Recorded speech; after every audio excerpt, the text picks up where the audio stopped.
Hi friends, today I have another book called Those Shoes, and it's by Maribeth Boltz and was illustrated by Noah Z. Jones.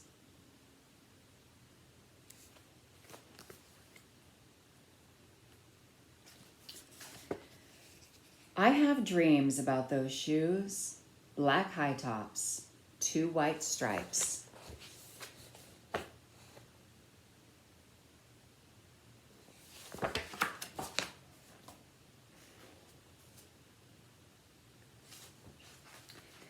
Grandma, I want them. There's no room for want around here, just need, Grandma says. And what you need are new boots for winter.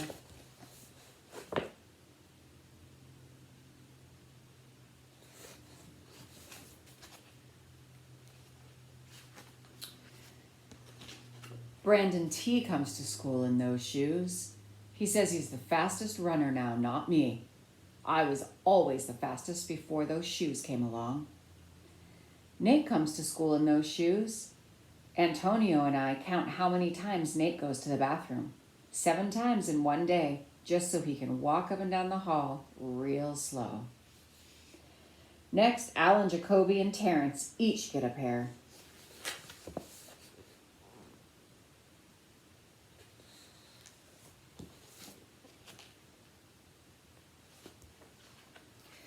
Then one day, in the middle of kickball, one of my shoes comes apart.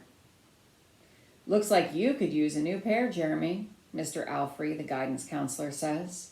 He brings out a box of shoes and other stuff he has for kids who need things. He helps me find the only shoes that are my size. Velcro, like the one my little cousin Marshall wears. They have an animal on them from a cartoon I don't think any kid even ever watched.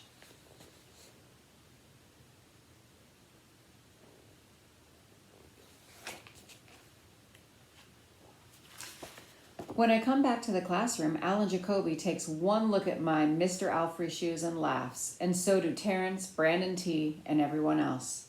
The only kid not laughing is Antonio Parker. At home, Grandma says, "How kind of Mr. Alfrey." I nod and turn my back. I'm not going to cry about any dumb shoes. But when I'm writing my spelling words later, every word looks like the word shoes, and my grip is so tight on my pencil, I think it might bust.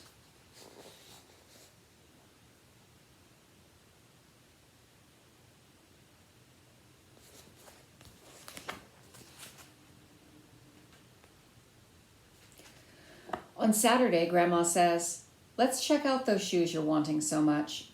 I got a little bit of money set aside. Might be enough, you never know." At the shoe store, Grandma turns those shoes over so she can check the price. When she sees it, she sits down heavy. "Maybe they wrote it down wrong," I say.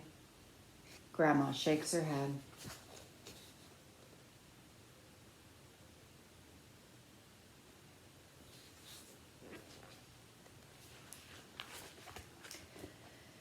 Then I remember the thrift shops. What if there's a rich kid who outgrew his or got 2 pairs for Christmas and had to give one of them away? We ride the bus to the first thrift shop. Black cowboy boots, pink slippers, sandals, high heels, every kind of shoes except the ones I want. We ride the bus to the second thrift shop. Not a pair of those shoes in sight. Around the corner is the third thrift shop. I see something in the window.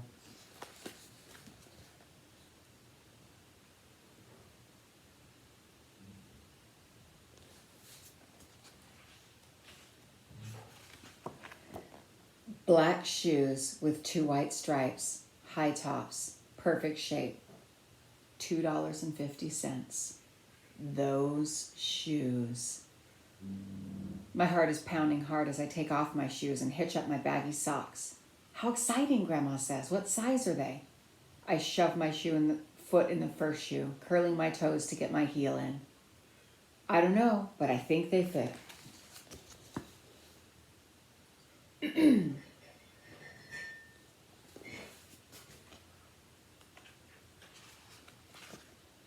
Grandma kneels on the floor and feels for my toes at the end of the shoe. "Oh, Jeremy," she says, "I can't spend good money on shoes that don't fit. I pull the other shoe on and try to walk around. They're okay, I say, holding my breath and praying that my toes will fall off right then and there. But my toes don't fall off. I buy them anyway with my own money, and I squeeze them on and limp to the bus stop.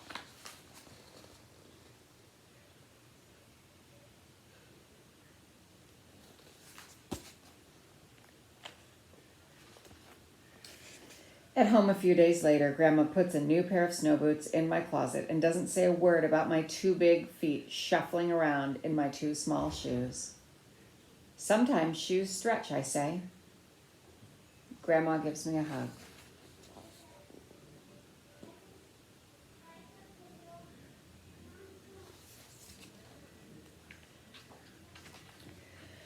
I check every day, but those shoes don't stretch. I have to wear Mr. Alfrey's to school instead. One day during math, I glance at Antonio's shoes. One of them is taped up, and his feet look smaller than mine. After school, I head to the park to think.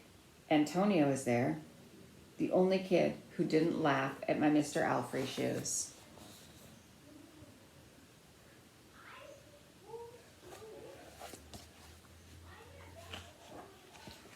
We shoot baskets. A loose piece of tape on Antonio's shoes smacks the concrete every time he jumps. I think, I'm not going to do it. We leap off the swings. I'm not going to do it. We race from one end of the playground to the other. I'm not going to do it, I say. Do what? Antonio says, breathing hard.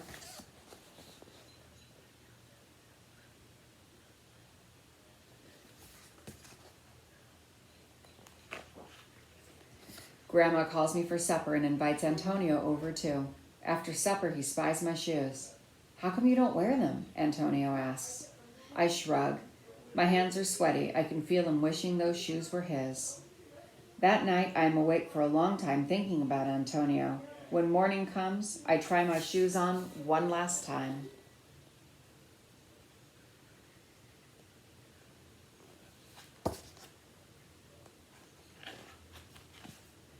Before I can change my mind, the shoes are in my coat. Snow is beginning to fall as I run across the street to Antonio's apartment. I put the shoes in front of his door, push the doorbell, and run.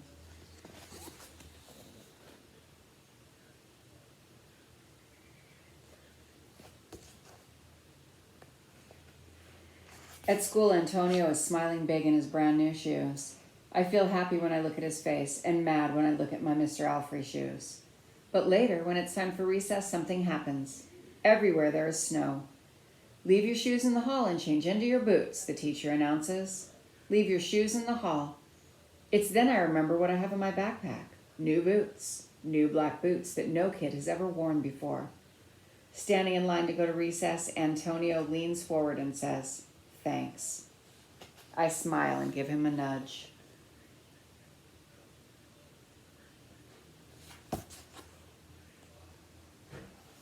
Let's race.